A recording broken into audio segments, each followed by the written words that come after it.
his emphasis on the unconscious is being borne out by a lot of research these days about what goes in the back of our mind and how much that influences us without knowing it. Also, the different parts of the personality that Jung started to investigate are being developed a lot in therapy these days in what we call parts work. And there's increasing research that shows that parts work is actually quite effective. Mhm. Yeah, definitely. As you were speaking and describing Jung and his sort of personal journey, it kind of it jumped out at me. So when I built this channel, I don't know what my intentions were when I built it, but as it developed, um, I needed to really figure out what was the point of doing this. In the beginning, it was almost a journal, but what am I trying to accomplish with this channel? There is the general idea of bringing awareness to obsessive compulsiveness, specifically obsessive compulsive personality disorder. But at the end of the day, what I really hope to accomplish with this channel is to encourage people to entertain the idea of therapy. Hmm. Um, Whether you identify as somebody with this personality disorder, or if you identify with parts of it, or you just have other things going on in your life, I think that really all I'm trying to do is take away some of the stigma that society, culture, parents, people have attached to it, and get people to be open to the idea. And as you were describing Jung, I was thinking of how in high school and also in college, we're taught about history and we're taught about the world and we're taught about science, but we're not really taught a lot about ourselves, Yeah. and we're not really taught even to look inwards on our own time. That's Hmm. that's not something that you're taught. And so I was just thinking that we're not born with a guidebook of how to become the best version of ourselves that we can be, or how to achieve calmness in our life, and to enjoy the things around us and not take things for granted.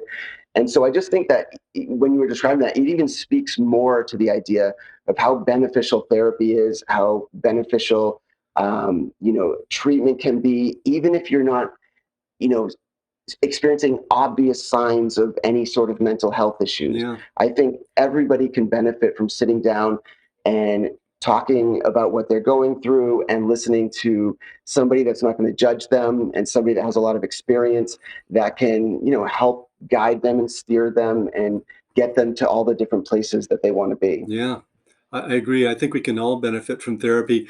150 years ago, we all had religion of some sort. And Hmm. whatever the downsides of religion are, there was a container and a guide for our psychological process. And we have largely thrown out religion, some ways that might be good, but it's left us missing a lot, in terms of Yeah. guidance, not to mention community. Um, and I'm not saying that psychotherapy has to be a quote spiritual process. For some people, it is.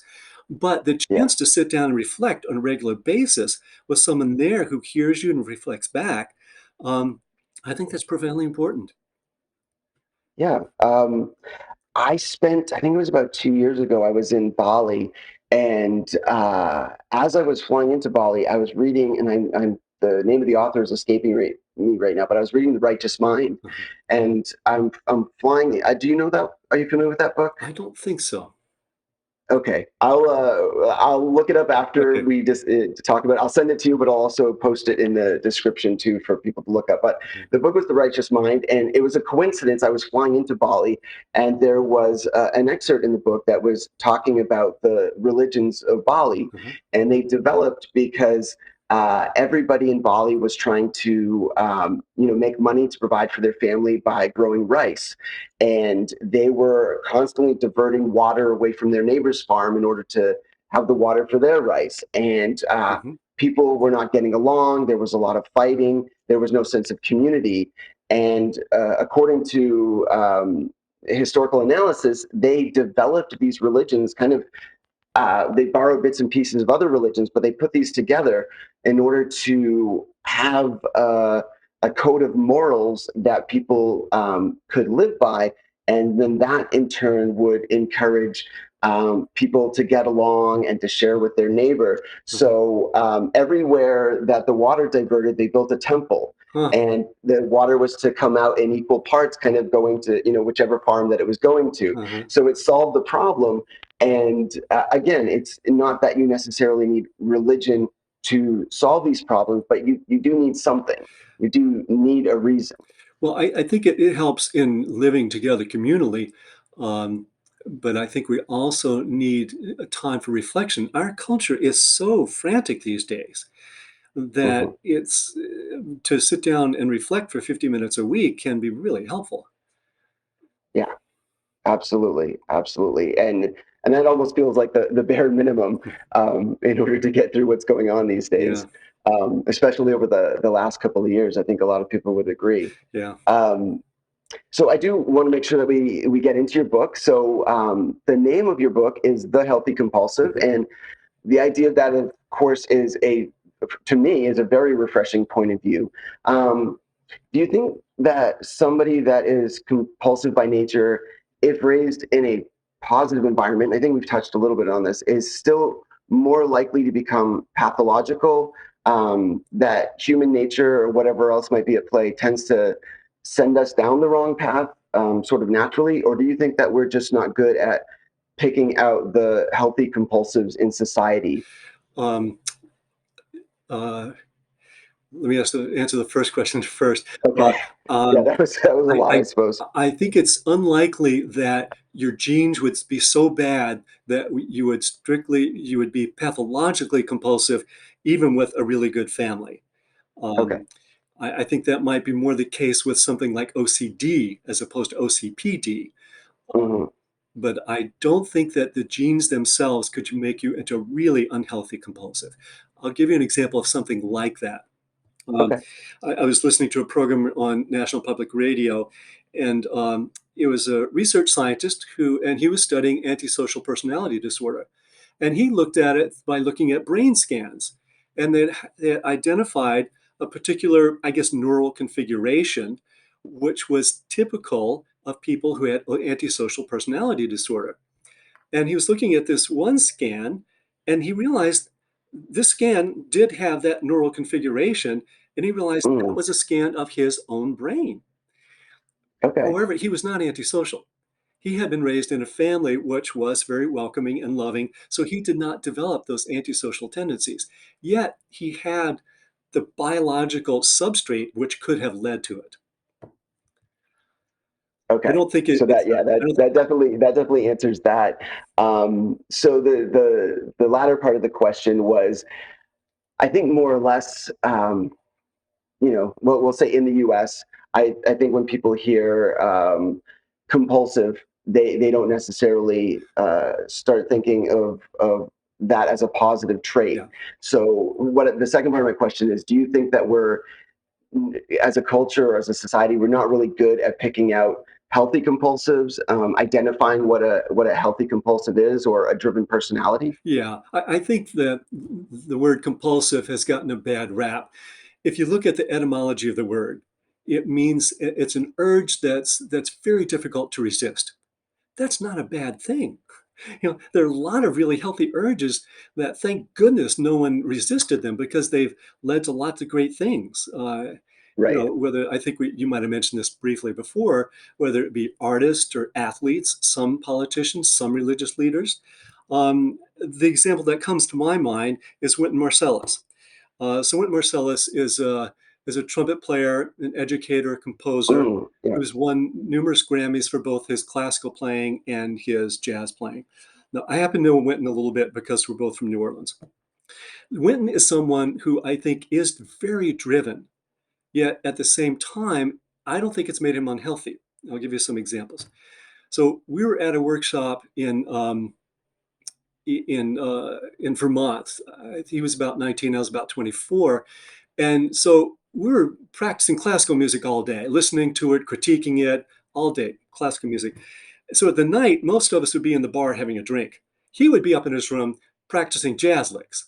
So this is a man who is compulsive, who works extremely hard. Another example is that one time he said, Gary, come on my room, listen to this recording. He was playing this recording. It was a disc at the time. And Yeah. he said, what inversion of that chord is this? That's an obsessive sort of listening to music, but that's part of what's made him a great jazz player. At the same time that he's obsessive and compulsive, I think in healthy ways, he's also extremely generous. Um, he said, okay, when you move up to New York, let me know and you can stay with me. So sure enough, Wow. I get to New Yeah. York, I knock on his door, and there were 4 or 5 of us, most of us from New Orleans, that were sleeping on his couch and on his floor that night. He had kind of an open door policy, which I think he still does to some extent. That's Yeah. very generous, very related in a way that unhealthy compulsives are not. Because unhealthy compulsives Yeah. hold on to stuff, they're tight. That's not Winton. So I offer him as an example of someone who is very driven, yet very healthy at the same time. That's interesting. Don't get mad at me, but I'm going to bring up somebody that's pretty controversial. But it made me think of Kenny G. Uh-huh. I don't know if you're aware, but there was a documentary that came out a couple of months about Kenny G. And if I remember correctly, I think he practices something like 4 hours a day, 5 hours a Right. day, and he's famous worldwide. I think he's really popular in China, if I'm remembering Uh-huh. correctly. But certainly very compulsive when it comes to uh, practicing his skill. And the reason I bring him up is not that, but also because he seemed like just a very happy Yeah. person. Uh-huh. He did not seem like somebody that was suffering or that felt all of this horrible pressure to perform at the highest level. Uh-huh. It was just in him, and that's what he wanted to do. That's what he was choosing to do at this time, Uh-huh. was to spend all this time practicing. Uh-huh. I think he also was a bit of obsessive when it came to baking. I think he was baking cookies or something like that in the documentary. But definitely had all of the traits that we're speaking of, but seemed like a very well-adjusted and happy person. Yeah. And I we're think just not looking at those examples, I Yeah, think. I think most great musicians, artists, athletes are compulsive to some degree. We just don't call it that because we've pathologized the word compulsive. That's one reason why I've been trying to use the word driven, because it Hmm. doesn't have that pathological tinge to it. But I think well, a lot of people, a lot of the successful and productive, helpful people have this real drive at the bottom that you could well call compulsive. Yeah, and after reading your book and spending time on your blog, I think I'm not going to dismiss the word entirely, but I do think I want to frame the word compulsive or use other words here and there so that we can kind of realign our thinking on what it means to be compulsive. And speaking of your blog and people's kind of narrow definition of what compulsive is, I think a lot of people don't are not able to identify themselves as having a driven personality, as you say, or having compulsive traits because of their narrow definition of what it is. Yeah. But on your blog, you regularly discuss the 4 different types of compulsives. So I was wondering if you could speak to my audience about those 4 different types. Sure. I the more I worked with people who have OCPD or just have compulsive traits, the more I realized that they're not all the same. I was noticing that there's Hmm. some that are always trying to get other people to be perfect, and some that are Hmm. always trying to get themselves to be perfect. Um, the ones that are trying to get others to be perfect are what we might call externalizing compulsives. The ones that are trying to make themselves perfect are internalizing compulsives. So these the internalizing ones tend to be people pleasers a lot. The ones that are externalizing, they can be great bosses, they can be great teachers, but they can also be very bossy. Um, I'll say more about that in a moment. But then I Okay. also realized that so there's those 2 types, and then there are 2 other types. Well, they're the people that are more obsessive, and there are people that are more compulsive. People that are always thinking, planning about the right way, the best way, the perfect way to do something, and they can become procrastinators. On the other hand, Mm. you've got people that are compulsing all the time, And these are workaholics. They're very productive, but they can also burn out. If I can, I'd like to share my screen. Absolutely. Let me see if I can Yeah, find go this. right ahead. This is a graphic that Cale Livingston made. I had made one originally, and he made it a lot more beautiful than mine. So if we start at 12 noon, oh, can you see it? No, you can see Yeah, I it. can Yeah. see it. Yeah. Start up at the top at 12 noon. Um, you'll see where I have teacher leader. These are the Yep. ones that use uh, their leadership qualities in a very healthy way. They can be guiding and authoritative. But if you go further towards the outside of the circle, you get further away from being a healthy compulsive.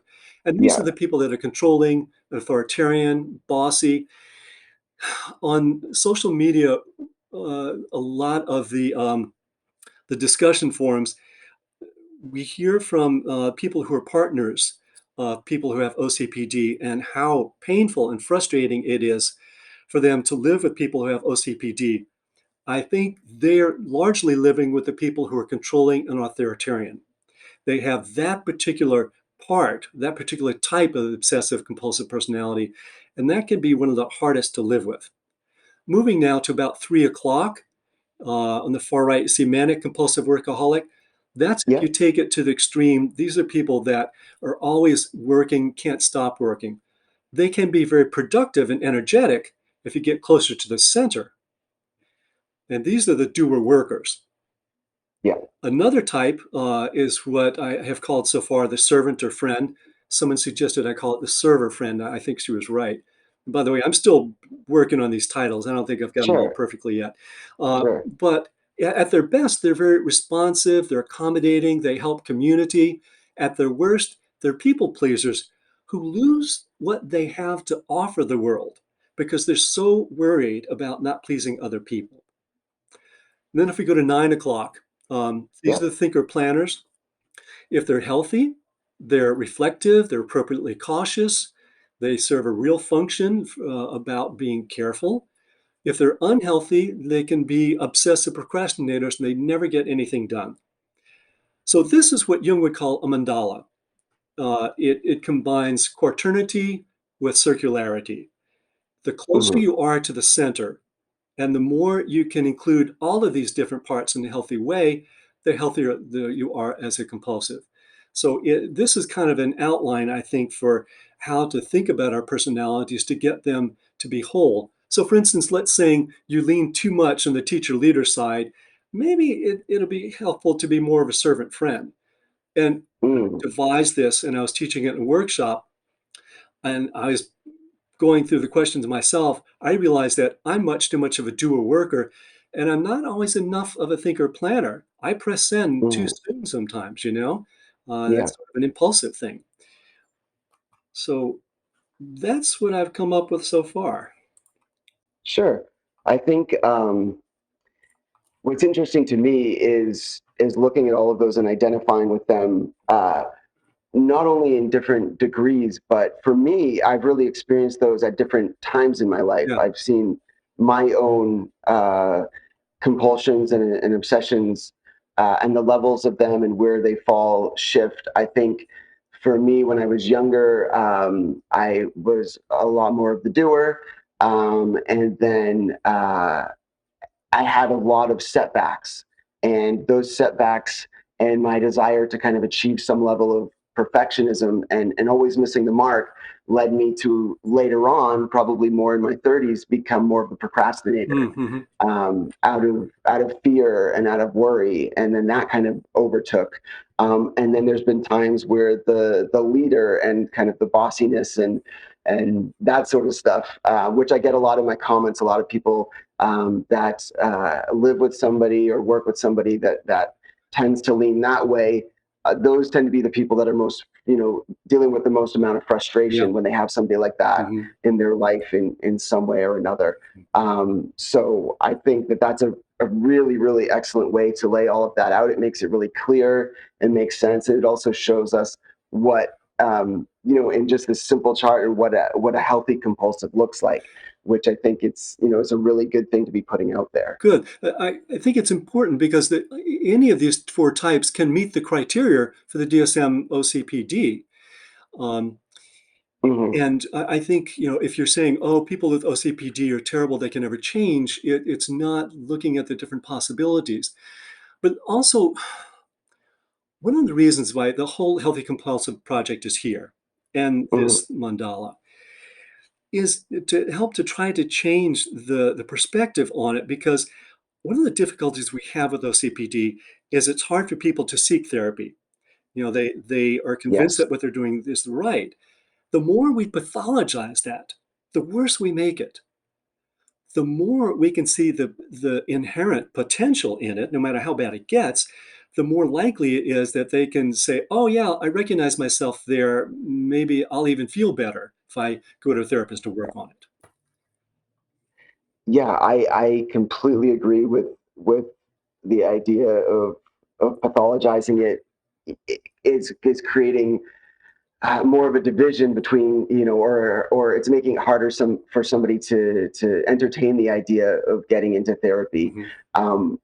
For myself, there's been so many different realizations that I've come to in treatment that I wasn't even looking for the answers to these specific things. So, as I mentioned earlier, I think it's just important to encourage people to get into therapy, not to tell them that this is wrong with them and that is wrong Mhm. with them, but just to extol the benefits, Mhm. how everybody can really, learn about themselves and improve their lives, through the course of getting treatment or speaking to a therapist. Mhm. And maybe some people need to go more frequently Mhm. and some less frequently. But I think all of us are better served with some level of guidance in our lives. Yeah, and I want to make a comment about that because I don't want to be misleading about guidance. We don't go to therapy to have someone tell us what to do. And I Sure. think with my comparisons with religion, it probably sounded like that. What Right. a good therapist will do is he's or he or she is a human being that can help to interrupt our patterns and help us to be more conscious and understand ourselves better so that we make conscious decisions about how to live. It's not about telling us what to do, it's about being conscious about our decisions. Yeah, I think that's an important distinction. I know even when I use that word, I'm trying to think of an alternate word. And when I use it, and I'm referring to my own therapy, I'm speaking more to the idea that I've explained where I'd like to be in life and the things that Mhm. I'd like to accomplish and how I'd like to feel, and then Yeah. they're helping me figure out, and not even figure out, but kind of allowing me to come to the realization of what needs to be done in order to get to those things. Yeah. They're not picking and choosing the things that I should be doing, but Right. they're helping me realize those things. Yeah. Mhm. Um, so speaking of the driven personality and looking at the distinctions between somebody that has an unhealthy obsessive compulsive personality type versus a healthy one, do you think that there are, if we're trying to pick out the good examples, do you Yeah. think that there are some telltale signs that we can identify in somebody that's a healthy compulsive? Sure. Um, I would say someone who is driven and ambitious and they pursue their goals, but at the same time, those goals do not get in the way of self care, leisure, or relationships. Yeah, I think. I urge throughout my book and throughout my blog for people to be very clear with themselves about what's most important. Um, and yes, creating the next microchip is important, but I hope Mhm. that relationships or poetry or being in nature are also important to you. Otherwise, you're going to get lost in that microchip. Yeah, and I think that's why, or that's part of the reason why it can be hard to identify um, uh, in the real world, just because we don't know necessarily what's going on in the personal lives of all of these ambitious people that we see in media. Mm-hmm. We just see that the great things that they're doing and they're accomplishing, and it's hard to know if they've got that healthy balance. The person that jumped to mind currently is Elon Musk. Mm-hmm. Every time I hear about him working on a new project, I'm like, is he in some alternate reality where he's got 48 hours in a day? I have no idea how he's fitting all of these things in, and I also know from reading about him that he has 2 or 3 kids, and he's in a relationship, and it just baffles the mind as to Mm-hmm. how he's balancing those things. But he very well could be, Uh-huh. um, and I think that if these types of people were also to speak out about that. Uh-huh. You know, Musk is very eager to speak out about all his accomplishments and things he's working on. Uh-huh. But it would be interesting to know how he balances Yeah. other things in his life, leisure, like you said, and family, which Uh-huh. is really important. Yeah. Mm-hmm.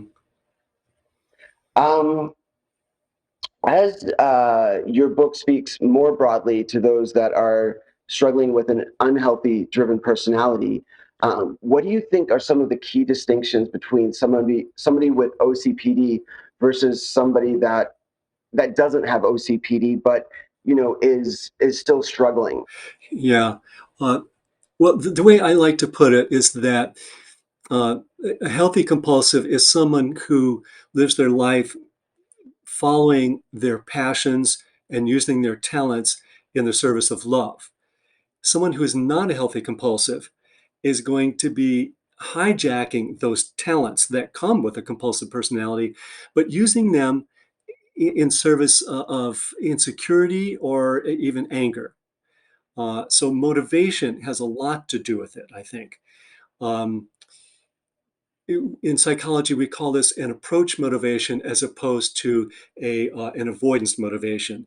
I'm using my scrupulous tendencies, my work tendencies in something that I feel passionate about and I love, rather than trying to prove that I'm okay, guys. I'm decent after all. Very different motivations. So I think Yeah, that's one of the hallmarks. excellent. So as I mentioned before, so going through your book, initially one of the or the most challenging idea in your book, and it is at the heart of what your book is about, is the idea that we can, if we are an unhealthy compulsive, that we can transform ourselves into healthy compulsives. Mm-hmm. I'm somebody that has had many different therapists. Part of that's my traveling lifestyle.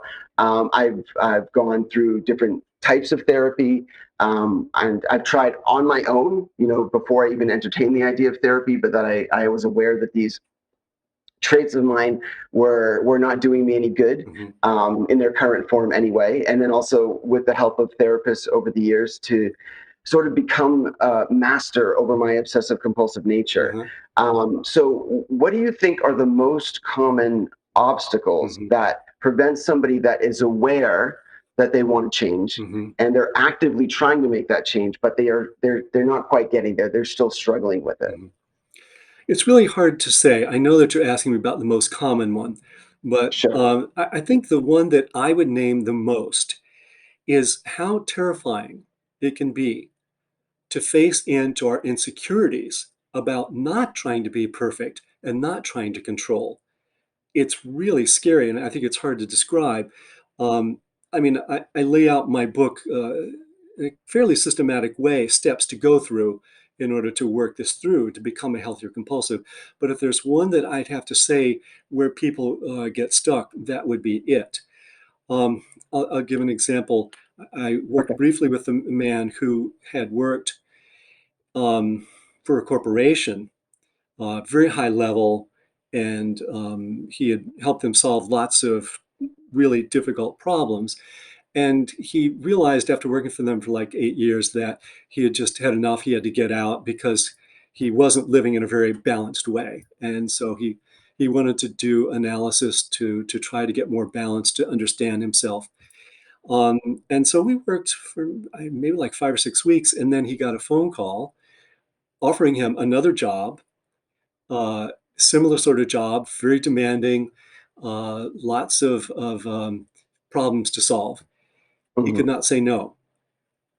And he told me it was because he felt like he needed the money. He had a lot of money, I'll just say. Mhm. Yeah. But the idea of not having enough, and I think that that's related to uh, feelings, and that's just not him, it's all of us, that sometimes money can feel like a measure of our worth, our value. Yeah. And we didn't get chance for him to really face into that before he got this call. Yeah. And I think that's an example of how this very scary thing of letting go of the perfection and the planning. Yeah. I mean, as I was preparing for this interview, I had to say, enough, Gary.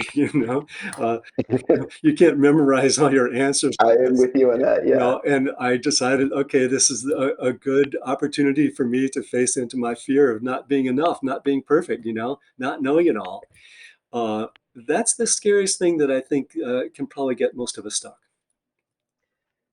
Yeah. I agree with you 100% on that. These videos are always, we'll just say, very challenging for me to Uh, put together. And even later on during the editing process, listening to my own voice, seeing myself on camera, it's just this ongoing ordeal. Another thing that I think I hear a lot of from other people. And then when I started the channel, I kind of thought that I was the only one that felt this way, which I think there's a lot of that with these maladaptive traits. You kind of feel like you're all alone until you discover, a community of people that are openly discussing it. But my fear was that I have this personality disorder that more or less has shaped all the different ways that I think, and that if I do get help and I do seek out treatment and it does work, who am I really? mm-hmm, It's almost like somebody that's religious all of a sudden deciding that they don't believe in God, but mm-hmm, what does that mean? yeah. It's almost like not believing that you are who you are, and Mm-hmm, and kind of being way more on the other side of it now. I realize that that wasn't the case, mm-hmm, but I think that that is another common obstacle, because people are really afraid of, is just everything that I believe, is it only because of OCPD, mm-hmm. or is it something else? So you must hear a lot of that as well, I would imagine. Yeah, and this goes back to something I wanted to say in regards to some other questions, that OCPD is just the strategy you developed to deal with your particular family fit when you were growing up. Mm-hmm. Um, we all develop a strategy when we're young, you because we have a certain personality and our family has a certain personality, and we need to find ways to deal with that fit. Some people become the good boy or good girl, people pleasers. Some people become rebels. Some people become quiet. Um, there are lots of different strategies, and so the OCPD is not who you are in your essence. It's just the Mm-hmm. strategy you developed to deal with things. And you use what you had at your beck and call, which is these perfectionistic, scrupulous Mm-hmm. working tendencies. I love that. I think that that is something a lot of people are going to like to hear Mhm, when they watch this video. mhm, I think that that's a really really nice and easy way, or easy to understand way, to describe it. uh, And I think a lot of people will feel some sense of relief hearing that.